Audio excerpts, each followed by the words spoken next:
تاریخ رقم ہوئی ہے بنگلہ دیش میں، ہر لحاظ سے ہسٹوریکل واقعہ ہے، چاہے آپ کی حمایت حسینہ واجد صاحبہ کے ساتھ ہو یا اس کے خلاف ہو، دونوں صورتوں میں بہرحال تاریخی واقعہ ہے۔ کوئکلی کہ یہ ہوا کیا ہے اور ہوا کیوں ہے اور کیا ہو سکتا ہے، کچھ معلومات، کچھ تجزیہ، ذرا کچھ انٹرنیشنل صحافیوں سے بات کر کے، کل ملا کے 2 دہائیوں تک وزیر اعظم، دنیا میں حالیہ تاریخ میں کوئی بھی خاتون اتنے عرصے تک وزیر اعظم رہی ہی نہیں ہے، یعنی 52 ایئرز کا بنگلہ دیش ہے تقریباً، اس میں سے 20 سال حسینہ واجد صاحبہ پرائم منسٹر ہیں، اور اس کے علاوہ 3 مرتبہ قائد اس کے اختلاف ہے۔ بہت ہی ایک تگڑی شخصیت، بہت ہی طاقتور شخصیت۔ بیٹی ہیں مجیب الرحمان صاحب کی۔ مجیب الرحمان کون ہے؟ جنہوں نے بنگلہ دیش بنانے میں اہم کردار ادا کیا، اور فادر آف دا نیشن کہا جاتا تھا، بابا قوم، اسلام پاکستان میں بابا قوم قائد اعظم محمد علی جناح، ان کی یعنی بابا قوم کی بیٹی کو اپنے ملک میں، جس کی قوم جس کے باپ کو اپنا باپ کہتی تھی، اس کو اپنے ملک میں سر چھپانے کی جگہ نہیں ملی، بھاگنا پڑ گیا۔ اتنا بڑا واقعہ کیوں ہو گیا؟ بہت ساری ریزنز تھیں، جس میں سے ایک تو یہ تھی کہ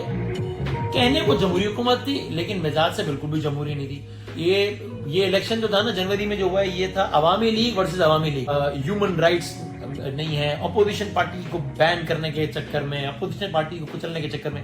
سرکاری جو جابز ہوتی ہیں، گورنمنٹ جابز، بنگلہ دیش میں اس کا 56%، مور دین ہاف، وہ کوٹے پر ہوتا ہے۔ اس میں جو میجر چنک ہے 30%، وہ ان لوگوں کو ملتا تھا یا ملتا ہے جو جنگ آزادی تھی بنگلہ دیش کے مطابق، یعنی کہ 1971 کی جنگ میں جن لوگوں نے لڑا اور بنگلہ دیش بنانے میں اہم کردار ادا کیا، ان کے اہل خانہ کو، ان کے بچوں کو اور اب بچوں کے بچوں کو وہ جاب ملتی تھی 30%۔ جو 30% تھا، اس میں بڑا پھڈا پڑا ہوا تھا۔ اس میں بنگلہ دیش کے لوگ یہ کہتے تھے اور طلبہ یہ کہنے لگے، اور انہوں نے اس کو لیڈ کیا کہ بھائی یہ تو زیادتی ہے، میرٹ پہ جاب ملنی چاہیے۔ وہاں کے صحافیوں سے میری بات ہوئی، وہ کہتے ہیں کہ she could have handled it, اور یہ صورتحال سے وہ بچ سکتی تھی، لیکن جو ان کا اپنا متعصبانہ رویہ تھا کہ چونکہ مغرور تھیں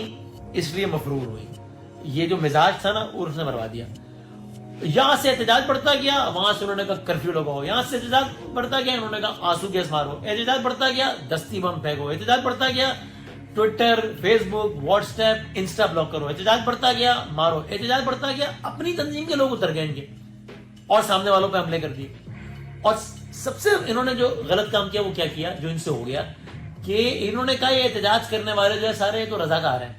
رضاکار کیا مطلب؟ رضاکار ایک ایسی ٹرم ہے جو بنگلہ دیش میں یوز ہوتی ہے ان لوگوں کے لیے جنہوں نے 1971 کی بنگلہ دیش کی جنگ آزادی میں پاکستان کا ساتھ دیا تھا، یعنی کہ جو بنگلہ دیش کے نزدیک غدار ہیں، جو اس جنگ میں پاکستان کا ساتھ دے رہے تھے، ہمارا ساتھ نہیں دے، اور اب حسینہ واجد کا استعفیٰ چاہیے۔ یہ کراؤڈ بلڈ اپ ہوتا گیا یہاں کہ اب یہ کراؤڈ اتنا زیادہ ہو گیا کہ اب پولیس کے بس میں نہیں رہا اس کو روکنا۔ جب یہ سچویشن بلڈ اپ ہو رہی تھی تب ان کے بیٹے نے، حسینہ واجد کے بیٹے نے وہاں کی فوج سے درخواست کی کہ آپ، لیکن یہ فوج نے کچھ دنوں پہلے تک ایک دو انسٹنسز میں گورنمنٹ کا ساتھ دیا اور مظاہرین کے آمنے سامنے ہے، پھر فوج نے کہا کہ نہیں صاحب ہم اپنی عوام کے سامنے گولی نہیں چلائیں گے، نیوٹرل رہیں گے، یہ اگین یہ وہاں کے صحافیوں نے مجھے جملہ کہا کہ فوج نے کہا کہ نہیں ہم اس میں نہیں آئیں گے۔ یہ جو آرمی چیف تھے بنگلہ دیش کے، یہ بھی حسینہ واجد صاحبہ کے ہینڈ پک، جو صدر تھے بنگلہ دیش کے ہیں اور آرمی چیف بھی ہیں، وہ بھی ان کے ہینڈ پک تھے، لیکن حالات ایسے ہو گئے کہ کسی کے بھی کنٹرول میں نہیں رہا۔ اتنا مجمع آ رہا تھا کہ وہ ان کی کنٹرول میں نہیں رہا، ان کا لاکھوں کا مجمع آ رہا تھا۔